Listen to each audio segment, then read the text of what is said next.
मोहसिन, आपके पास आना चाहूंगी, क्या जानकारी है आपके पास, क्योंकि स्थिति को सामान्य कर लिया गया है, लेकिन फिलहाल अभी आप क्या चुनौती प्रशासन के सामने देख पा रहे हैं? देखिए, निश्चित रूप से इसमें कोई दो राय नहीं है कि जिस तरह से मौनी अमावस्या पर जो एक अनुमान लगाया जा रहा था कि 8 से 10 करोड़ के श्रद्धालुओं के पहुंचने की यहाँ पर संभावना है, यह अनुमानित आंकड़े से भी ऊपर भीड़ जा रही है। तो ऐसे में जाहिर तौर पर जो प्रशासन है प्रयागराज का और मेला प्रशासन है, उसके सामने एक चैलेंज तो है, लेकिन उस चैलेंज को बखूबी जो है उसे धरातल पर उतार कर किस तरह से व्यवस्थाएं की जाती हैं, आस्था के साथ कैसे व्यवस्थाओं का समागम किया जाता है, वो भी मेला प्रशासन और प्रयागराज प्रशासन बेहतरीन तरीके से जानता है और उसे ही ग्राउंड पर उतारा गया। न्यूज़ 1 इंडिया के दर्शकों को इस वक्त हम एक सबसे बड़ी खबर बता दें कि अखाड़ा परिषद के अध्यक्ष रविंद्र पुरी का एक बयान लगातार सामने आ रहा है और उसमें कहा जा रहा है कि फिलहाल अमृत स्नान को रोका गया है। मेला प्रशासन से बात करके अमृत स्नान अभी रोका गया है, निरस्त नहीं किया गया है और ये भी कहा गया है कि अगर स्थितियां ठीक होती हैं तो तभी वो मेला प्रशासन से बात करने के बाद अमृत स्नान के लिए निकलेंगे और अगर स्थितियां नहीं ठीक होती हैं तो फिर स्नान को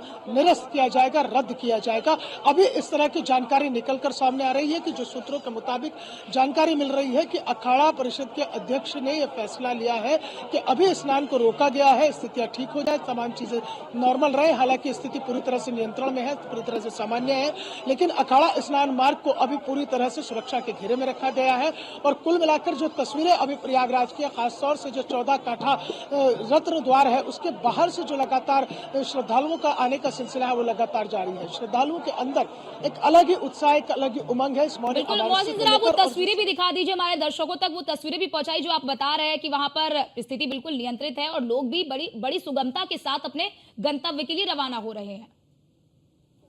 देखिए, बिल्कुल अर्चना, मैं अपने विजय राजा से चाहूंगा कि वो दिखाए तस्वीरें कि देखिए किस तरह से ये एक व्यंगम दृश्य है। यहाँ पर इंद्रधनुष और अलौकिक छटा बिखेरता हुआ ये पूरा दृश्य यहाँ नजर आ रहा है। 14 काठा रत्न द्वार है ये रत्न द्वार। आप ये मानकर चलिए कि यहाँ से जो है 2 रास्ते निकलते हैं, एक रास्ता सीधा संगम तट को जाता है और दूसरा रास्ता सीधा अखाड़ों में चला जाता है और अखाड़ों के पास जो घाट बने हुए हैं जहाँ पर स्नान करने के लिए तमाम श्रद्धालु पहुंच रहे हैं।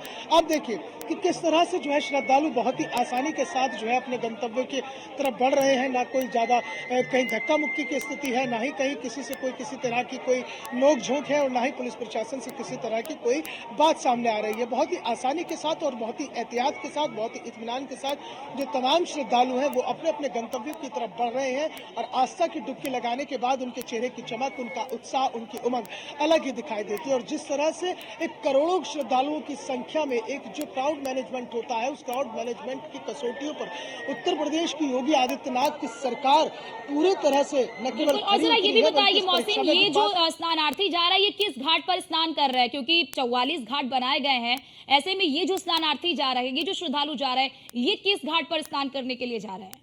कहाँ पे इन्हें स्नान करके वापस इनके गंतव्य के लिए प्रस्थान किया जा रहा है? देखिए अर्चना, मैं आपको बता दूं कि जो तस्वीरें इस वक्त मैं आपको दिखा रहा हूं, ये तस्वीरें जो आपके हमारे टीवी स्क्रीन पर है न्यूज़ 1 इंडिया के माध्यम से जो हमारे दर्शकों तक पहुंच रही है, ये जो श्रद्धालु स्नान करके आ रहे हैं, ये स्नान करके आ रहे हैं जो अखाड़ा क्षेत्र में जो कच्चे घाट बनाए गए हैं, पेंटोन ब्रिज 6, 7, 8, 13, 14, 15, 16 और पेंटोन ब्रिज 1, इसके पास जो कच्चे घाट बनाए गए हैं ये वहां से स्नान करके वापस लौट रहे हैं।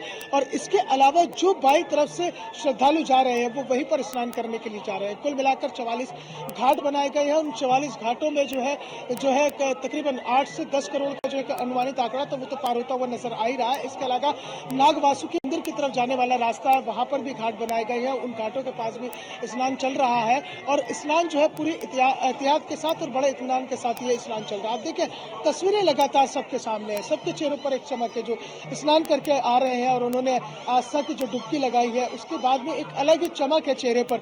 माँ गंगा में आस्था की डुबकी लगा ली है? हाँ जी, लगा लिए हैं। सही रहा, बढ़िया रहा? हाँ, बहुत अच्छा रहा। आइए आप आगे आइए। कहाँ से आए हैं आप? हम बुराड़ी से। दिल्ली से आए हैं। ये बताइए कि जो स्नान करके लौटे हैं तो बिल्कुल सुकून है, बढ़िया रहा सब? मजा आ गया, सुकून है।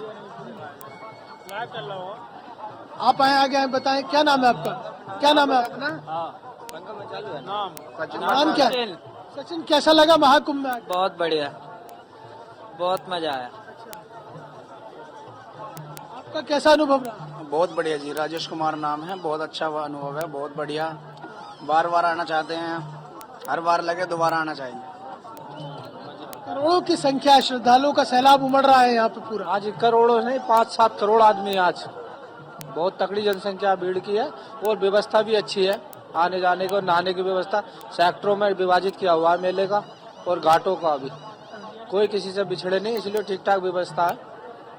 अच्छा जो है पूरा हाँ जी, जब परीक्षा में पास हो रही है योगी सरकार। हाँ जी, बहुत अच्छा कर रही है। 100 में से 100, योगी सरकार को 100 में से 100, योगी सरकार पास है। व्यवस्था बहुत अच्छी हो रही है मेले की। देखिए बिल्कुल जाहिर तौर पर अर्चना, आप ये समझिए कि अगर किसी के घर में कोई शादी ब्याह होता है, कोई छोटा सा प्रोग्राम होता है, तो उसमें भी काफी कमियां रह जाती हैं, काफी अव्यवस्था फैल जाती है। तो आप देखिए कि किसी देश की इतनी बड़ी जनसंख्या नहीं है कि जिससे ज्यादा यहाँ पर श्रद्धालुओं की संख्या केवल इस बिल्कुल। प्रयागराज और बड़ी बात जरा यहाँ पर मौसम ये भी बताइए, फिर मैं राजेश आपके पास आती हूँ। जरा ये भी बताइए मौसम, क्योंकि हमने पहले अमृत स्नान पर देखा था कि प्रत्येक अखाड़ों को लेकर उनके क्रम निर्धारित कर दिए गए थे और उनके लिए एक समय निर्धारित कर दिया था कि प्रत्येक किसी अखाड़े को 45 मिनट, किसी अखाड़े को 30 मिनट। लेकिन अब क्योंकि स्थिति बिल्कुल बदल चुकी है, ऐसे में अभी आप ये भी बता रहे कि अभी स्थगित किया गया, अभी रद्द नहीं किया गया है, तो ऐसे में अगर पुनः अखाड़ा जाते हैं अगर स्नान करने के लिए, तो फिर समय में भी कटौती की जाएगी। मेला प्रशासन और अखाड़ा परिषद के अध्यक्ष से बातचीत के बाद ही तय होगा कि उसमें समय में कटौती की जाती है या नहीं की जाती है। फिलहाल तो यह है कि जिस तरह से तमाम चीजें चल रही हैं उसको लेकर अखाड़ा परिषद के जो अध्यक्ष है उनसे बातचीत लगातार चल रही है। हालांकि जिस तरह से जो क्रम निर्धारित होता है उस क्रम के निर्धारित के अनुसार 40 मिनट का समय एक अखाड़े को दिया जाता है। लेकिन अगर यह होता है स्नान तो फिर वो बात की बात होगी कि क्या होता है। लेकिन अभी स्थिति जो है नियंत्रण में है और तमाम बातचीत जो है अभी अखाड़ा परिषद के जो अध्यक्ष है उनके साथ मेला प्रशासन के अधिकारियों को चल रही है। ठीक।